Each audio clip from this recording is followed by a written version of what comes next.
Govender, Managing Director, Disclosure Africa, South Africa, all the dignitaries present here, participants, HODs, faculty members, and my dear students. I welcome you all for today's webinar on the topic Practicing Agile in a Rapidly Evolving VUCA and Digital Environment, organized by Department of Applied Sciences and Humanities, RKGIT. A brief about RKGIT. RKGIT was established in year 2000 and being rated as one of the best multidisciplinary institutes in Delhi NCR. The institute provides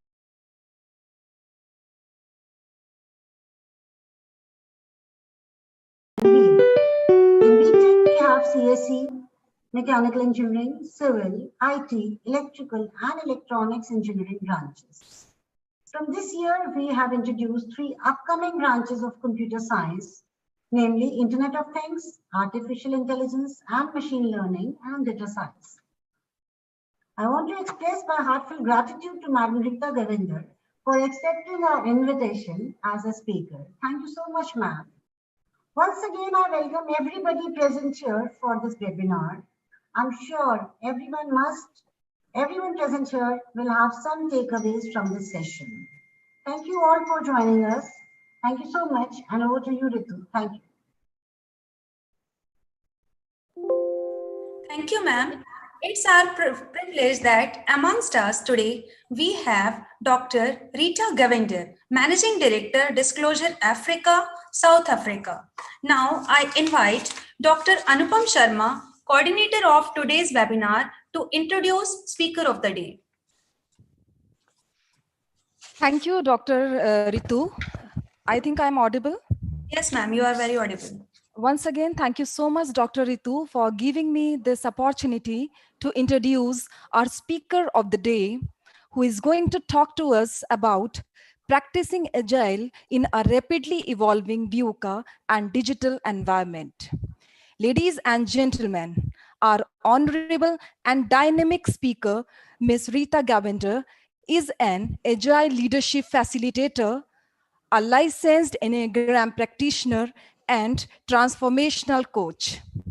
She has recently co-authored and published a book alongside Professor Shirley Zinn and other women entrepreneurs called Forgotten Women, The South African Story. The proceeds of this book will go to the women entrepreneurs who have become vulnerable in business during COVID-19 and post-COVID-19 times. She is the founder of Disclosure Africa, a people development company which aims to disrupt minds for creative, purpose-driven thinking. She is a strong advocate for a comprehensive approach to learning within a VUCA context. Dear friends, Ms. Rita has over 15 years of experience in talent management and skills development space as a leader. Her current major projects involve the holistic development of entrepreneurs in business. She is passionate about business innovation that creates jobs to stimulate physical, economic, and social regeneration in a rapidly evolving environment. Now, without taking too much of your time, I would like to invite and request our speaker of the day to start this wonderful session and to throw some light on this informative subject. Ma'am, please. Good morning and good afternoon, everybody. I'm really honored to be associated with your institute. Yes, I'm going to take this opportunity and really enjoy talking about the subject and sharing all of my experiences and knowledge and research on practicing Agile in a VUCA and a digital environment.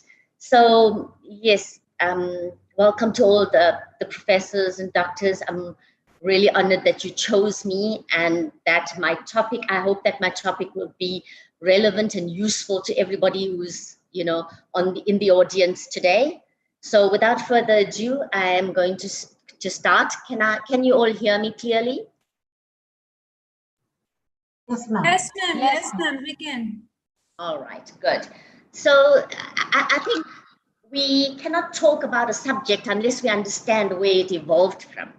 And the history of the Agile approach evolved as early as even the 1800s, when Frederick Taylor, who was a management scientist, came up with the lean approach. So even then, he practiced the Agile methodology, and he was not aware that he was doing it.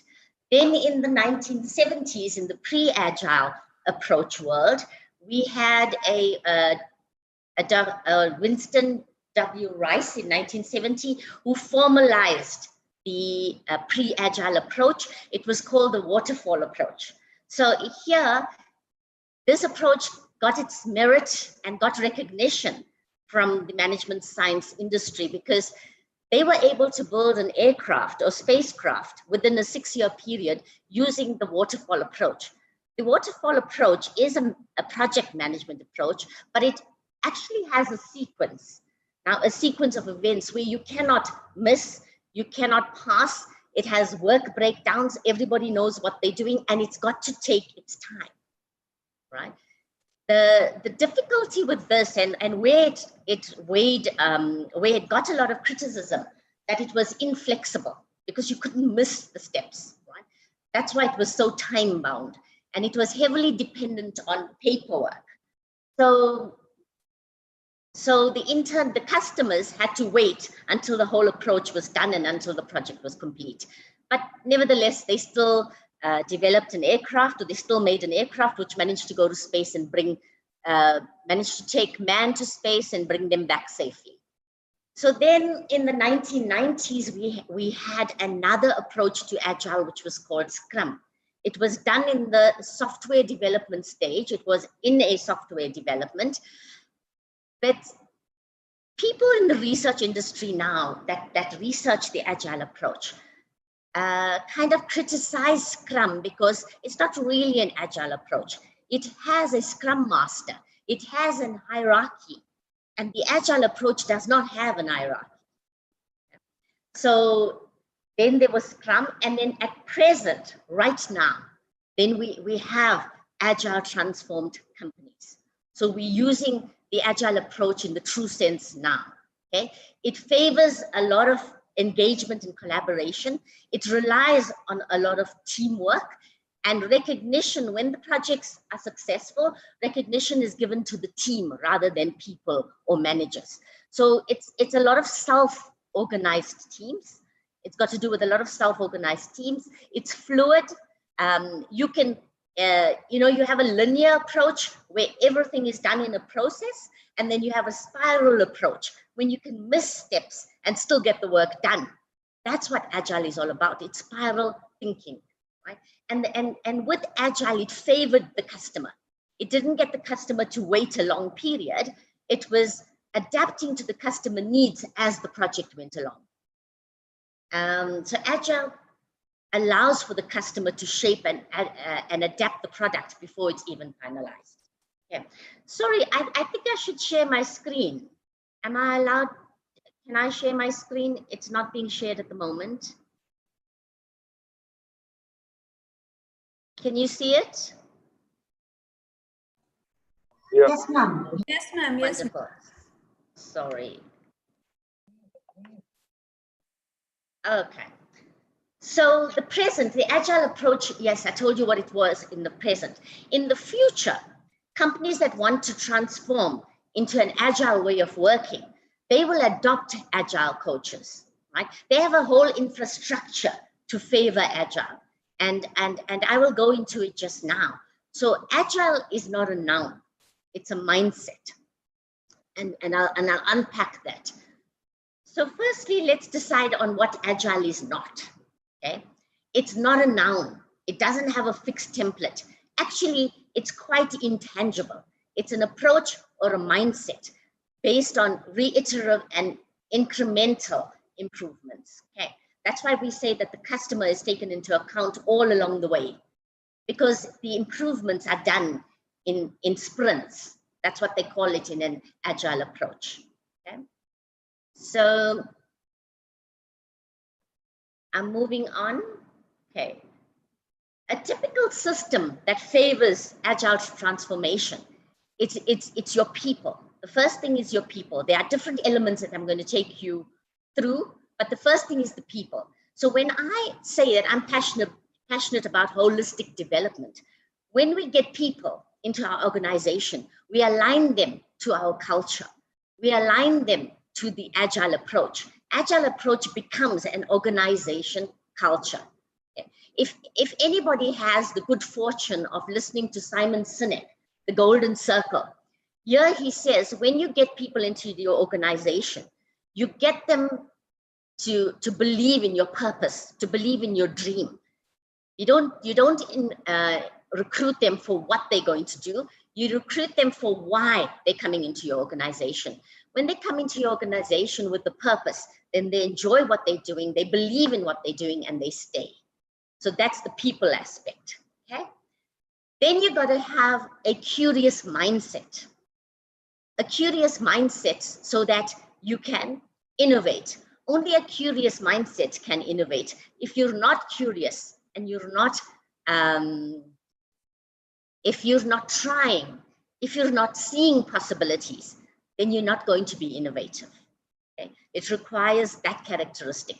And then an agile approach requires a system to support the innovation. You need a system. Otherwise, we're going to fall short. So in adopting Agile, all of these elements, it has to be a continuous learning organization. Agile can't be adopted. It's not a noun. It's not a thing you can adopt, but it's rather a mindset, as I said. So your whole organization has to have a learning Agile mindset in order for these elements to work, okay? It relies heavily on your mission, your vision, and your values. It relies heavily on your customer centricity. It's what your customers need along the way.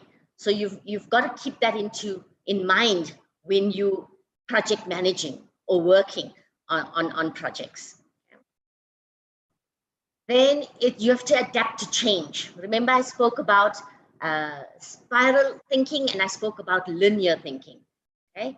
People that think linear find it resistant to change. People who think in a process find it difficult to change. But people who have that infinite and abundance mindsets are those people that can adapt to change.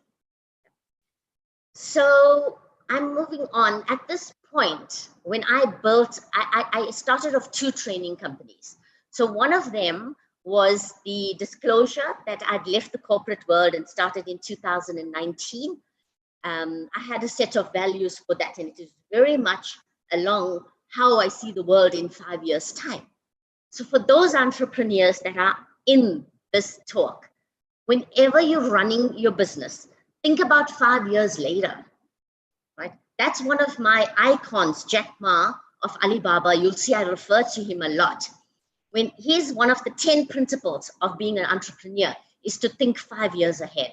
And that's what favored my business model as I was going along. So then I opened up another training company for my clients. And the values that I adopted there when I built the mission, the vision, and the values, it is to see possibilities. Okay? One of them is to see possibilities. That aligns to an agile framework.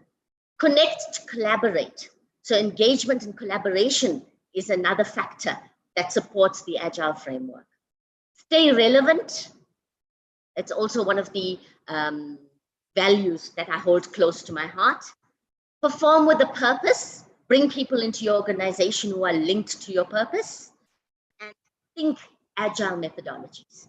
Think spiraling, okay, and not linear thinking. So that will tell you that why I hold those values so close to my heart, because they're very much aligned to the agile framework. Okay.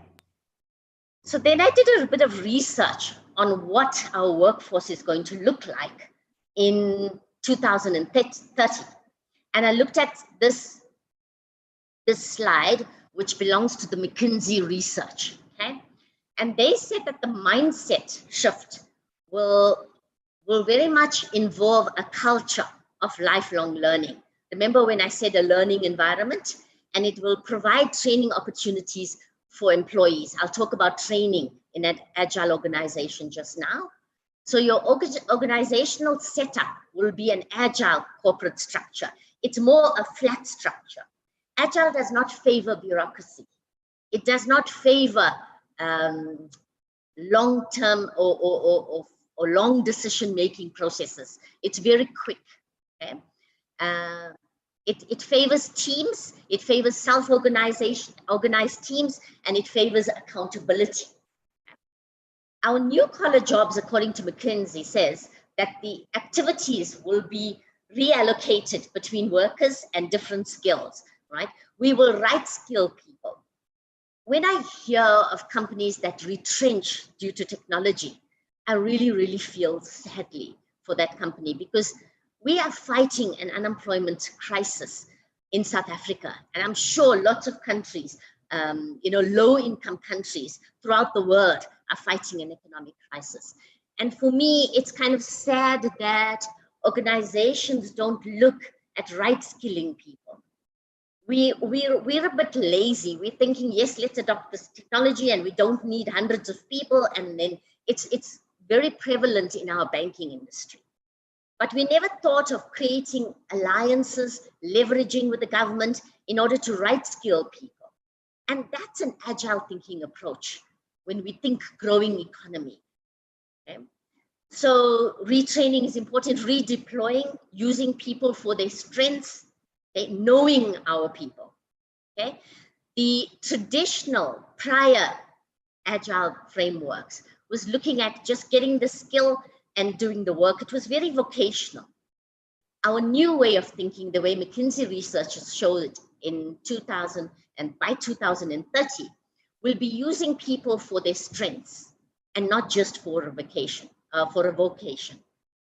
Okay, we will hire according to why we want people into our organization, and I'll talk to you. I actually would have wanted to mention that when you recruit people, there is the iceberg model.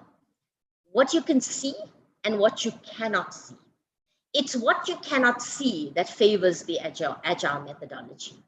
So what you can see as your skills, your behavior, your skills, behavior, you can even see attitudes, right?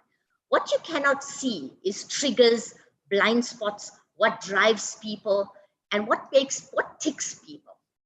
And that is why when you recruit people, it's got to be a holistic recruitment process where you use different tools to recruit people. It doesn't have to be expensive, right? But time spent in recruiting is crucial, because then that person stays the journey of your organization and lives up to your values and your culture. So you've got to use the personality profiling. We're not saying use expensive methods, but we're saying use tested and valid and tried methods. When I was introduced, it was said that I am an Enneagram practitioner. Yes, I'm a level 1 Enneagram practitioner. This is a lifelong, this is a personality profiling tool that is used for lifelong personal mastery. When I train agile leadership, I use the personality profiling tool and I use the agile methodology and train it in a classroom for a 3-day period, because I use your personality type to teach the agile concepts. You cannot look at them differently. So that is how our workforce is going to look in 2030. There's a difference between agile adoption and agile transformation. Companies are in a rush because anything new that comes along, then they want to get it. It's the C-suite, that's the executive of companies that want anything that's new. They love when they take something, use it in the organization. The lesser people understand it, the more macho they look. Sorry for that phrase. The more important they look, okay? Because it's the idea of adopting something that is new without completely understanding it. But the difference is that if you adopt Agile and you transform Agile, there are two different outcomes to that. The speed of change to adopt Agile is quick. And when I was doing my research, I did find that companies are adopting Agile because they're impatient to transform the entire company. Because I said to you earlier that there are different elements that come together, that synchronize, that synergize to transform an organization into an Agile organization. But companies are lazy. They don't want to go the full route, and they just want to adopt it without people believing it. That transformation is very slow. Your planning time frame is short when you adopt, but the Agile transformation and getting everybody in the journey with you is a long-term process. Your productivity gain, you may gain 100% production when you adopt Agile, but you get a 3%, you exceed your production targets when you transform your entire company and everybody comes along with the journey. Your change in culture, it's localized, right? And your change, it's localized to people who understand Agile methodologies. But when you transform an whole organization, then the whole organization impacts the transformation journey and the Agile journey. I hope I'm not losing anybody, but we'll have a question and answer session where we can interact. The potential threats to Agile, yeah, there are threats, okay? There are some people, I was talking about resistant to change. There are people that actually function in silos that don't have an abundance or a mindset and do stop the Agile transformation because it's new. They don't understand it. They don't embrace it. Their thinking is probably very linear and very process driven. The centralized quality groups, people that are firmly set on quality, don't actually see the short wins of an Agile approach. Then we get vendors who come in and don't or cannot understand or don't buy into the Agile concept. They can upset the Agile transformation within a company. Then we have traditional project management office groups who can only function if they have Gantt charts, who can only function if they have process where there's work breakdown to each function, where there's different people that is allocated to each function. Agile methodologies don't work like that. The teams are accountable. People are accountable for the functions. And if a project does not achieve its milestones, then the team is accountable. It's not an individual thing. So it takes away bureaucracy. The bureaucracy can be a threat to Agile, where people don't want to empower other people and don't want to empower teams. That can stifle an Agile transformation company. And then the waterfall sequence that I talked to you about earlier, where everything is a system, where we look at when we producing a product or manufacturing or providing a service, there's an A to Z and every one of them must be followed. That's a waterfall sequence. And you get those people who are stuck on those methodologies. Then I'm going to move on. So imagine when I showed you, when I went and I go back to this slide, and I tell you that, and I told you of all the elements that have got to work together, like a well-synchronized engine, okay? It needs to work together. Now, imagine you, a company that's in this fast-moving economy, our global digital transformation, we have to deal with that. We have to deal with big data. We have to deal with competitors who are advanced, more advanced than us, and we got our eyes up and we're looking at our competitors. We have all of this to deal with, but within this environment, a VUCA world environment. And our speaker who introduced us, who opened up this webinar gave us a little sneak preview about what the VUCA world is. I'll go into a little bit of detail, not too much, about what the VUCA world is all about.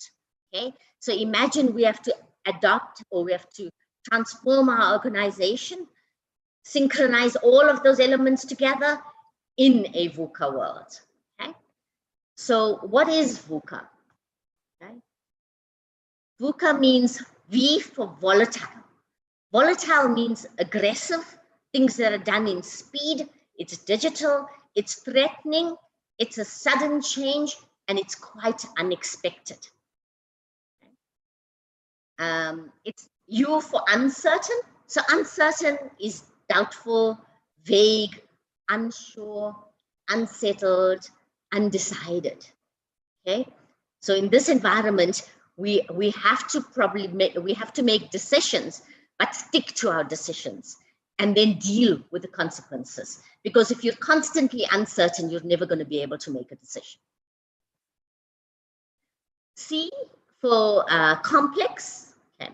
Complex is complicated, it's intricate, it's entangled, it's involved, and it's convoluted. It's difficult to understand. And then we have ambiguous. Ambiguous means when something has a double meaning, it is obscure, it's double talk, it's inconclusive, and it's dubious. Okay, that's an ambiguous environment. And before I move on, if this were interactive, I'd ask you what is an example of a VUCA, of a VUCA circumstances which has happened to us globally. And that's the COVID-19 pandemic that affected every one of us globally. That is an example of VUCA, and how we all had to adapt and how we all had to change. And the COVID pandemic has almost shoved us into the future way of work. Some of us were not ready to be working from home. Some of us were reliant on our teams. We were not agile enough to be able to work on our own. We couldn't kind of suddenly now remain at home and still be linked to our vision, our culture. It was difficult for us to feel a part of an organization, but that's what the COVID-19 was. It pushed us into the future way of work, and we adapted. You know, we kind of underestimate the way we operate as human beings. Okay? We adapted. So that's an example of VUCA. So I'm going to move along to talk to you about the role of learning in a digital and agile transformation. So I'm sorry, this is me trying to be slow. So my mind works quite fast. I have to actually tell people before I interact with them that I'm sorry that I actually talk so fast. It's because I think so fast. So please bear with me, and there will be time for a question and answers. So I looked at some Deloitte research, and they compared with learning today versus learning tomorrow. Okay. That learning is very much linked to how we transform an environment into a agile environment, how we do learning in a digital environment and a technological environment.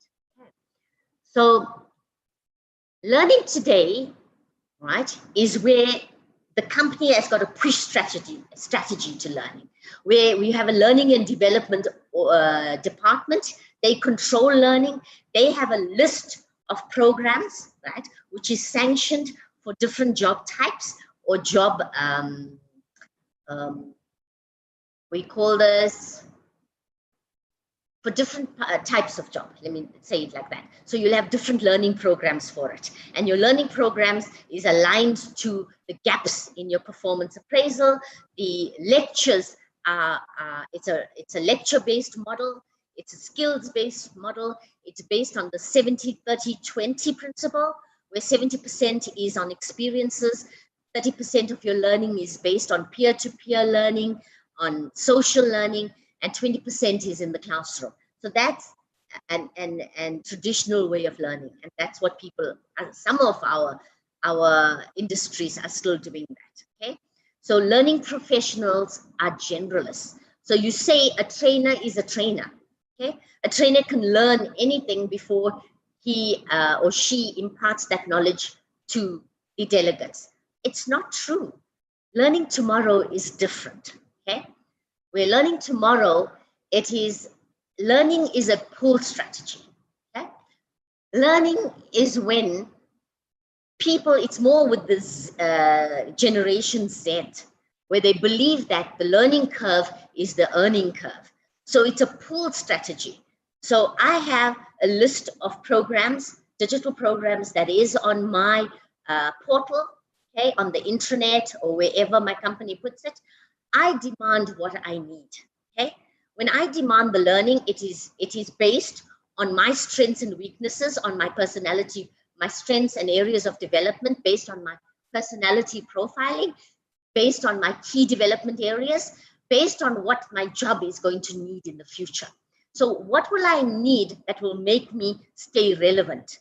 So learning becomes a pull strategy, and that's how Generation X is adopting that methodology of learning.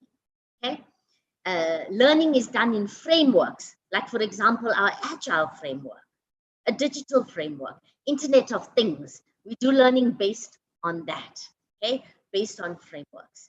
So learning is done through coaching and mentoring in learning for the future, okay, where we have a coach or a mentor that's assigned to you and that oversees that your goals for learning have been reached, or that your goals are linked to your career goals, your short-term goals, your long-term goals.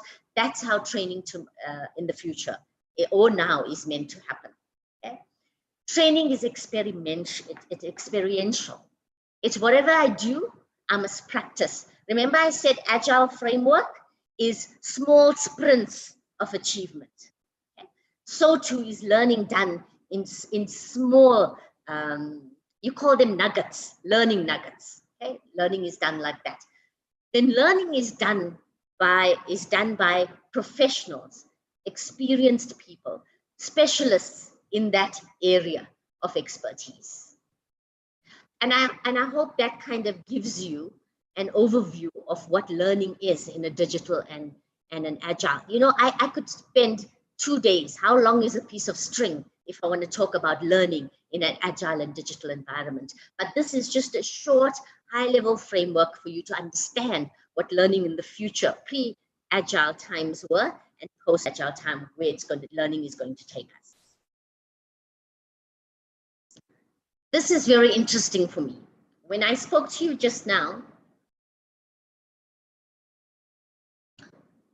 my icon in the industry and my icon of somebody who is not a linear thinker is Jack Ma, and he's the founder of Alibaba. So I use that in talking about agile, transformed companies to you, or companies that actually embrace the agile methodology. Okay, so I'm looking at, I did a comparison between Steve Bezos, right, and of Amazon, and I did a comparison with him with Jack Ma of Alibaba. I found that those two are the big e-commerce giants. Both of them are transformed, both of them are agile, but I want you to understand their journeys. Okay, we had Steve Bezos, who was born in a country where it was a land of opportunities in 1964. Then we have Jack Ma, who was born in 1964, who was born in a communist China at the time, where the government controlled everything. There was no capitalism. Okay, he came from a poor family. He grew up with a brother and a sister. His parents were musicians. They were barely earning money. Okay, it was a economically surviving household. Okay. Jack Ma then, if they ate one chicken in a whole year amongst the family, it was too much. They ate meagerly. They were in poverty. Then Amazon started as a bookstore in 1995. and Jack Ma founded Alibaba in 1999, he immediately created an e-commerce company. That was his first stint. Okay, so he did it right the first time. Okay, where Amazon evolved. The sales of Amazon at the moment is 147 billion. It's 3% of the total US retail sales, while Alibaba is 547 million, and it's 11% of China retail sales. So Alibaba takes up 80% of the market share of e-commerce in China.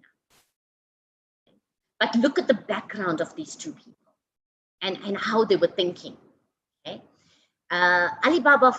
Jack Ma, for example, when he started off taking tourists around. It's when the government opened its doors to tourism. Okay, for 8 years he was riding on his bicycle, taking tourists around the country for free, just so that he could learn the Western way of life, so that he can learn English. I mean, look at the patience, the humility where this man started off with. And then that's why he is my icon. So he did this for a period of 8 years. In the time that he started, when KFC entered China, they wanted 24 people to be hired. Jack Ma, they took 23 and Jack Ma was rejected. Jack Ma was rejected 3 times in university. Okay, for university entrance, he was not accepted.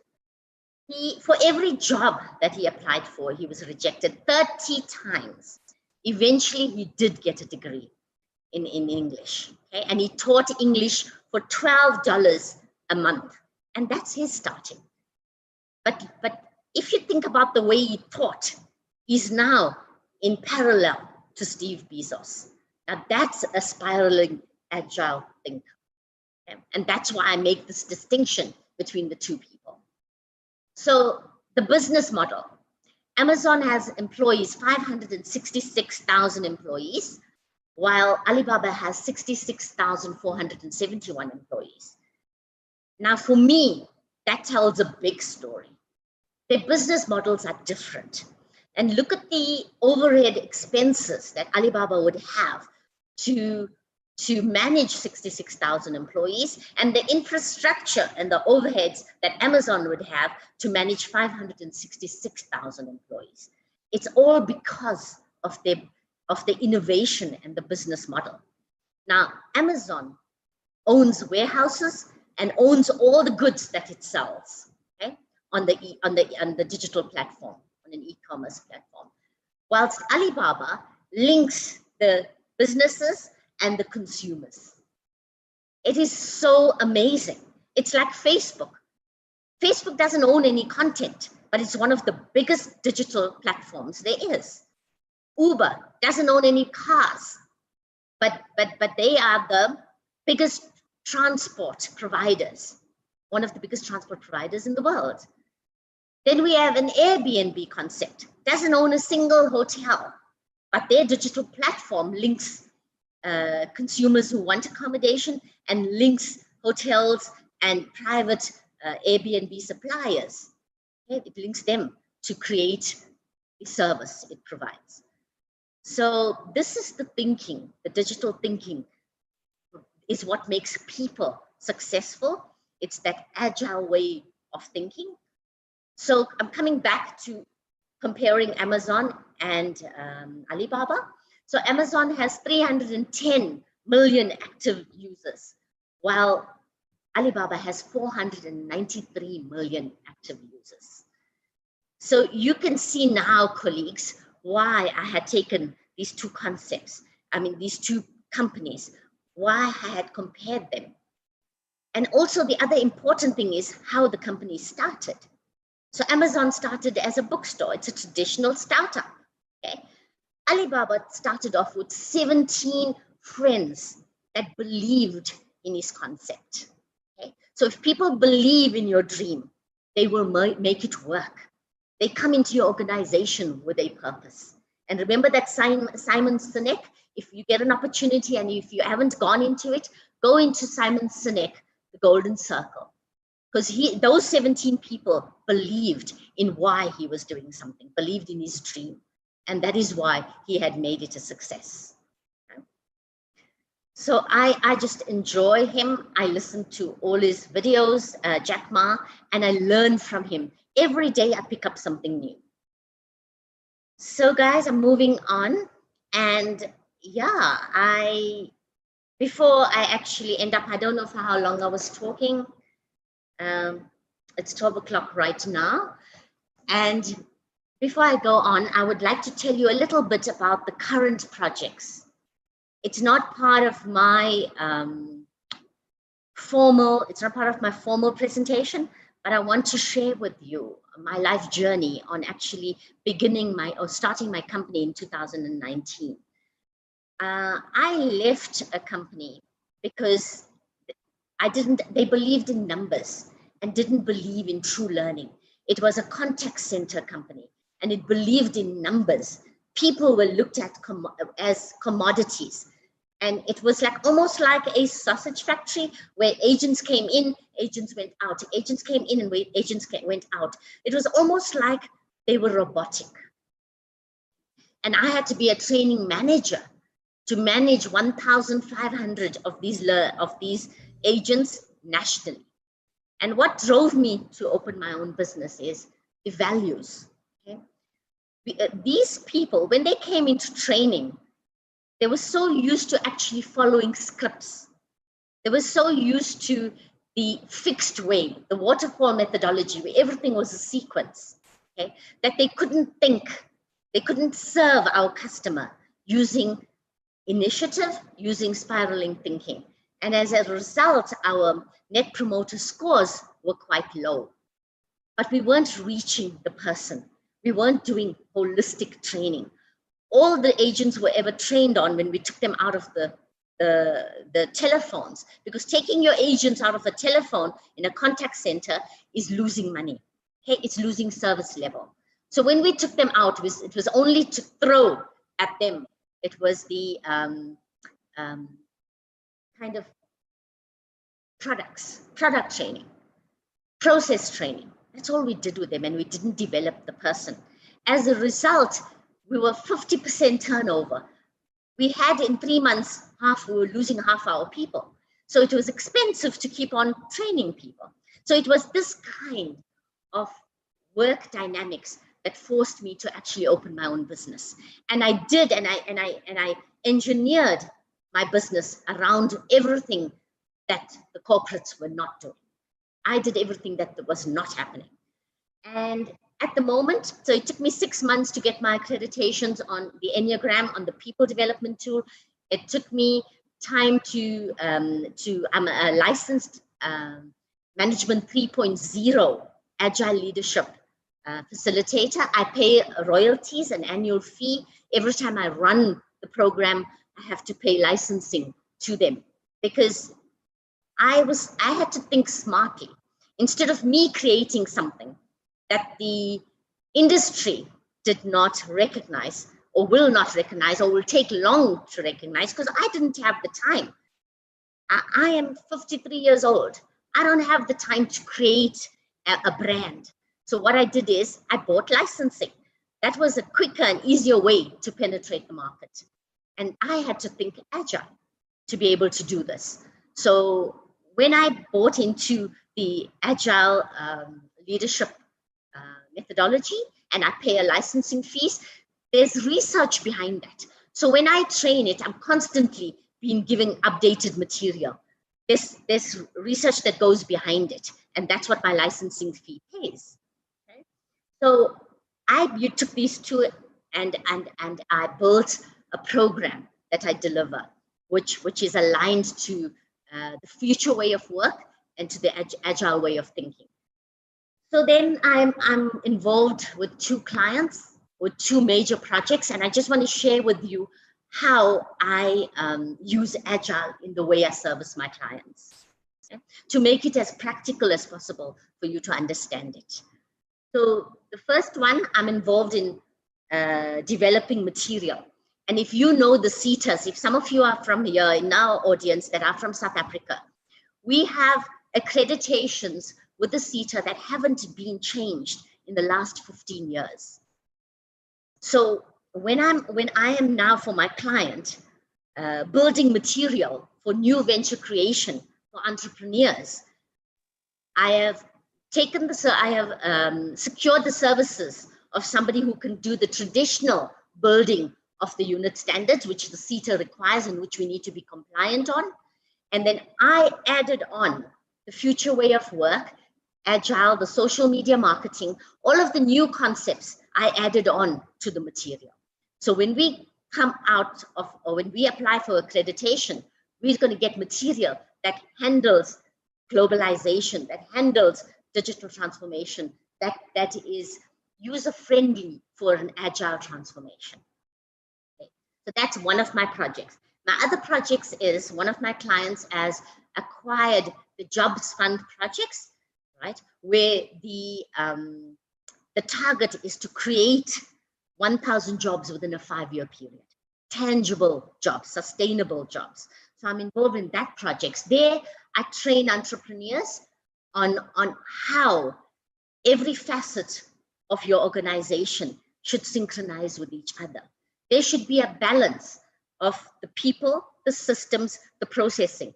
There should be just enough quality of each, quantity of each, depth of each, of how they synchronize together in order to form a well-oiled organization. So my training for entrepreneurs is based on that. So I told you about the values that I use. Okay. And I just want to share with you before I end my talk with you that if your goal is if your goal can be achieved only by yourself, then it is too small. You got to rethink that goal. With that in mind, I'm happy to say thank you for listening to me and invite questioning from the panel or from the audience.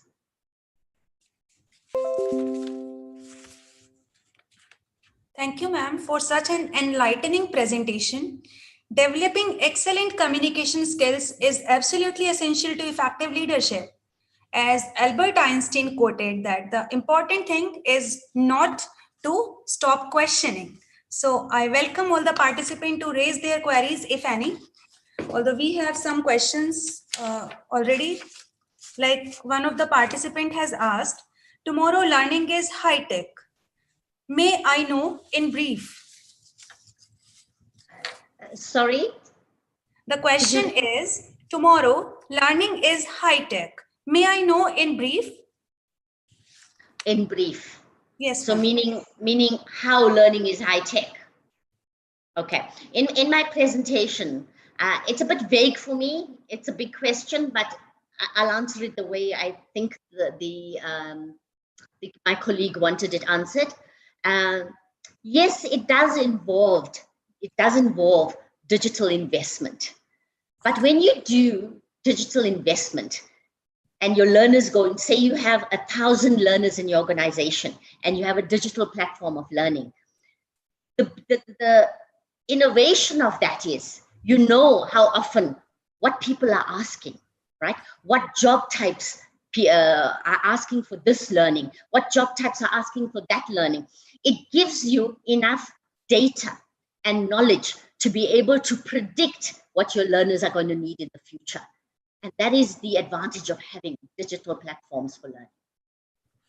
Okay, thank you, ma'am. Next question is, how do I overcome challenges on VUCA? Okay, it's exactly what I said. My whole presentation was based on being curious, right? And if you're curious and you have an unlimited mindset, then you become innovative. When you become innovative, then, and it depends how thirsty you are to get a solution to your problem. So everything starts with the problem. So you have a problem, you're curious about your problem, you become innovative about your problem, and then it depends how desperate and what your mindset is to achieve a solution for your problem. And that's how you attack every one of them. Amazing, ma'am, amazing. Next question from one of the participant is, what VUCA factors are impacting our profession? Although you have mentioned, but still there is one more question. Not a problem. I don't mind at all. You know, no question is a silly question, because it means that if that person asked it, many other people are thinking it. Okay. So the question again is, sorry, tell me. Should I repeat? Okay. Yes. What VUCA factors are impacting your profession? Or our For profession? me, or our profession? In common, in general. Yeah. In general. Okay. So yes, VUCA is firstly this environment of ours. Okay. When we've got to be grounded in order to understand what you're dealing with. Okay? Whenever you deal with something, you've got to be level-headed, because when you don't take enough time to unpack your problem in a VUCA world, you're going to react inappropriately to it. You're not going to address your problem. Okay, so when you are faced with a VUCA challenge, with anything that's volatile, anything that's uncertain, you got to unpack the problem. Get to the root cause of it. When you get to the root cause of it, then you can be innovative about the right challenges. Dr. Nina, do you want to ask something? Is there any query in your bag? Dr. Nina? Yes, ma'am. Yeah. There is one question from the participant. How will the employer or organization adapt to VUCA? The employer. Yes, ma'am. Okay. So it depends, you know, how intuitive is an organization to what their people need, right? That depends on the culture of an organization. Are we a continuous learning organization? Is one of our values, the wellness of our people is highest on our value chain?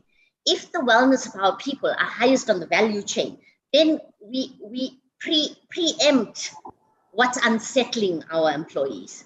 If we're an agile organization, we see problems before they appear, right?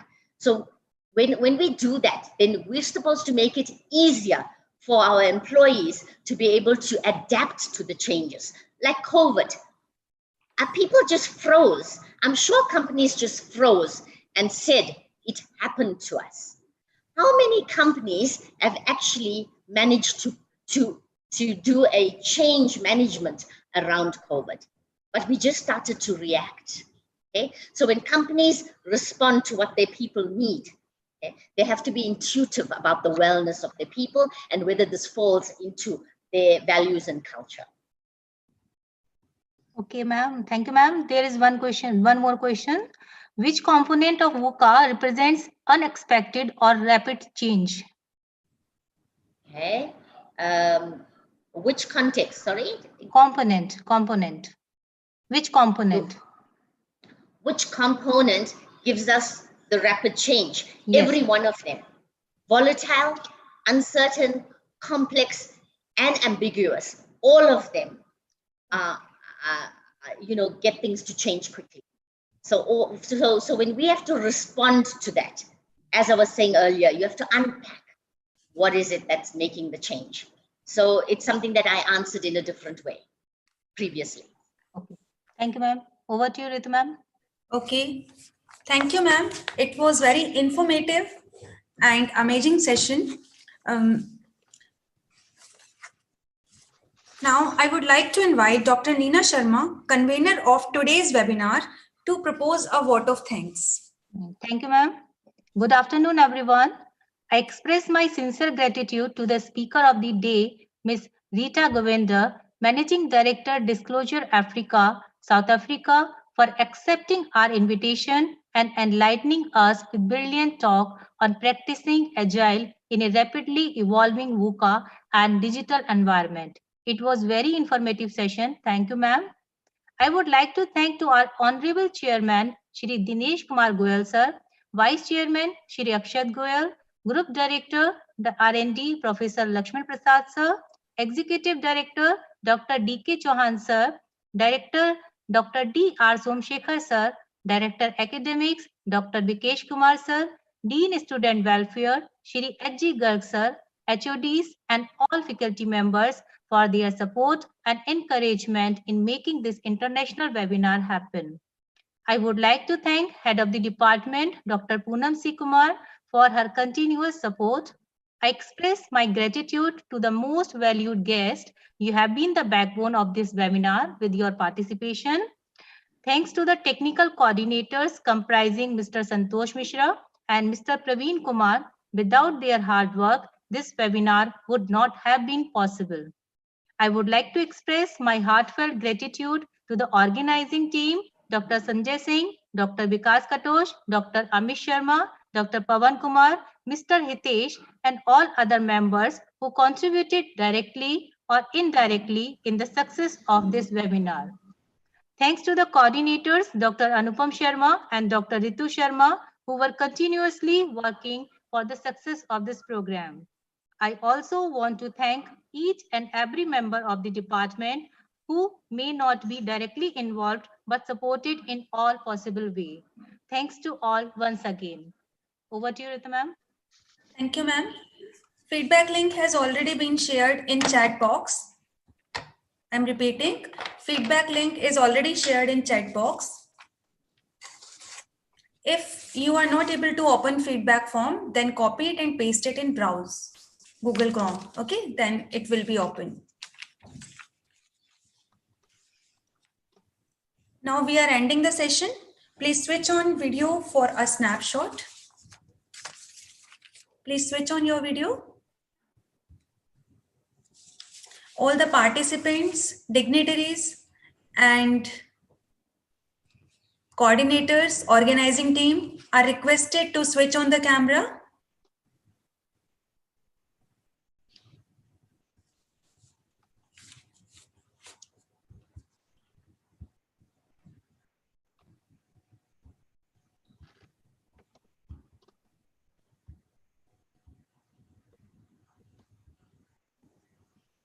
I request all the participants,